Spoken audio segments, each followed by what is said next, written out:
الغضب مفتاح کل شر، غصہ جو ہے وہ ہر برائی کی چابی ہے، مفتاح ہے۔ پھر مولا امیر کائنات حل المشکلات آقا علی بن ابی طالب علیہ الصلوۃ والسلام مولا ارشاد فرماتے ہیں کہ دیکھو جب انسان غضبناک ہوتا ہے تو شیطان اس کے ساتھ اس طرح سے کھیلتا ہے کہ جس طرح سے بچہ اپنے کھلونے کے ساتھ کھیلتا ہے، یعنی کہ جس طرح سے وہ کھلونا بچے کے کنٹرول میں ہوتا ہے، اسی طرح سے انسان جب غضب کے عالم میں ہوتا ہے تو شیطان کے کنٹرول میں ہوتا ہے، اس کے ہاتھوں میں کھیل رہا ہوتا ہے۔ غضب، غصہ انسان کی پرسنالٹی کو خراب کر دیتا ہے۔ اگر غصہ کرنے والا کوئی شخص آپ کو نظر آئے، کوئی ملے، اگر آپ اس کو سمجھانا چاہتے ہیں کہ دیکھو غصہ نہیں کرنا چاہیے، تو زبان سے بول کر سمجھانے سے بہتر ہے غصہ کرتے ہوئے عالم کی اس کی ایک تصویر لیجئے یا چھوٹی سی ویڈیو کلپ بنائیے اور اسی کو دکھا دیجئے، اسے اندازہ ہو جائے گا کہ جب وہ غضبناک تھا تو وہ نہیں تھا جو وہ ہے، یعنی اس نے اپنی پرسنالٹی گم کر دی تھی۔ جب وہ غصہ کر رہا ہو آپ اس کی ایک چھوٹی سی تصویر لے لیجئے، ایک تصویر بھی کام کر دے گی آپ کا، یا چھوٹی سی ویڈیو کلپ بنا دیجئے 10 سیکنڈز کی۔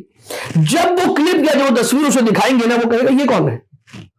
ایک لمحے کے لیے رک کر پوچھے گا بھیا یہ کون ہے، کہا یہ حضور آپ ہی ہے، تو کہا کہ یہ کیا، بھیا آپ غضبناک تھے، ہم نے آپ کی تصویر لے لی، پہچاننے میں نہیں آ رہے نا آپ خود اپنے آپ کو نہیں پہچان رہے، نہیں پہچان پا رہے جب آپ غضب کے عالم میں۔ ایک والد نے، ایک باپ نے اپنے بیٹے کو سمجھانے کے لیے ایک بڑا حسین راستہ اختیار کیا کہ بیٹا غضبناک اور غصہ یہ اچھی چیزیں نہیں ہوتی۔ کہا کہ بیٹا جتنا غصہ کرنا ہے کر لو، مگر یاد رکھنا جب تم غضبناک ہو اور غصہ کرو نا تو بس اس کے بعد ایک کیل دیوار میں لے جا کر پیوست کر دینا، ٹھوک دینا، ایک کیل ہر مرتبہ جب تم غضبناک ہو جاؤ، جب تم غصہ کرو، جتنا چاہو غصہ کرنا چاہو تو کر لو، لیکن جب بھی غصہ کرو اس کے بعد ایک کیل دیوار کے اندر لے جا کے ٹھوک دینا۔ یہ کیا، جب پہلا دن تھا تو کوئی 50-60 کیلیں ٹھوک دی اس نے پہلے ہی دن، اور اسے افسوس ہوا کہ یہ کیا میں نے عجیب و غریب کام کیا ہے، یہ تو بدنما ہو گئی، دیوار خراب ہو گئی۔ لیکن جیسے جیسے دن گزرتے گئے اس کی دیوار کے اندر ٹھوکی جانے والی جو کیلیں ہیں، دیوار میں لگائی جانے والی کیلیں، اس کی تعداد کم ہوتی گئی، یہاں تک کہ 2-3 ہفتے گزر گئے، 1 مہینہ گزر گیا، اب غضبناک ہو ہی نہیں رہا، یعنی آپ کو جتنی کیلیں پہلے تھی بس اتنی نظر آ رہی ہیں، مزید وہ اور کوئی نئی کیل کا اضافہ اس دیوار کے اندر نہیں کر رہا۔ اب وہ آیا اپنے والد صاحب کے پاس اور والد صاحب سے کہا کہ بابا یہ آپ نے کیا خوب بات بتائی، زبردست، میرا غصہ تقریباً ختم ہو گیا، آج کا وہ دن ہے کہ جس دن میں نے اس دیوار میں ایک کیل بھی نہیں لگائی، ایک کیل بھی نہیں لگائی۔ تو کہا کہ ٹھیک ہے بیٹا ابھی بات ختم نہیں ہوئی، ایک کام کرو،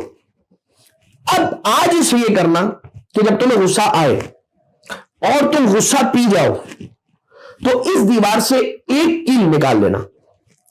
اب یہ کام شروع کر دو، اب ریورس کام شروع کر دو، ٹھیک؟ جب اس دیوار سے جب تمہیں کوئی غصہ آئے،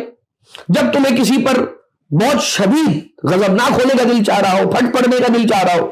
برا بھلا کہہ دینے کا دل چاہ رہا ہو، تو اب جانا اپنے غصے کو پی لینا، جب تم اپنا غصہ پی جاؤ تو جا کر اس دیوار سے ایک کیل نکال لینا۔ یہ کرنا شروع کیا، جیسے جیسے یہ چیز بڑھی بہت جلد ہی وہ ساری کی ساری کیلیں اس نے دیوار سے باہر نکال لی، اور اب دیوار پر کوئی کیل نہیں لگی ہوئی، مگر کفے افسوس مل رہا ہے،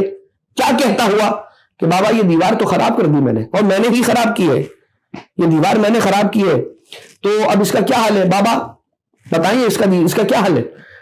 تو بابا نے، والد نے اپنے بیٹے کو اپنے سینے سے لگایا، بہت محبت کے ساتھ، بڑی پیار محبت کے ساتھ اسے سمجھایا کہ بیٹا یہ جو بدنما ہو گئی ہے نا دیوار، اس کی مثال تیری پرسنالٹی کی مثال ہے، تیری پہچان کی مثال ہے، تیری پرسنالٹی اس طرح سے بدنما ہو گئی، کیوں؟ غصہ کرنے کی وجہ سے، اور یہ سوراخ ہے دیوار کے اندر کہ جنہیں تو کتنا بھی بھر لے اس کا نشان ضرور رہے گا، تو کتنا ہی اس کے اندر بھرائی کر لے،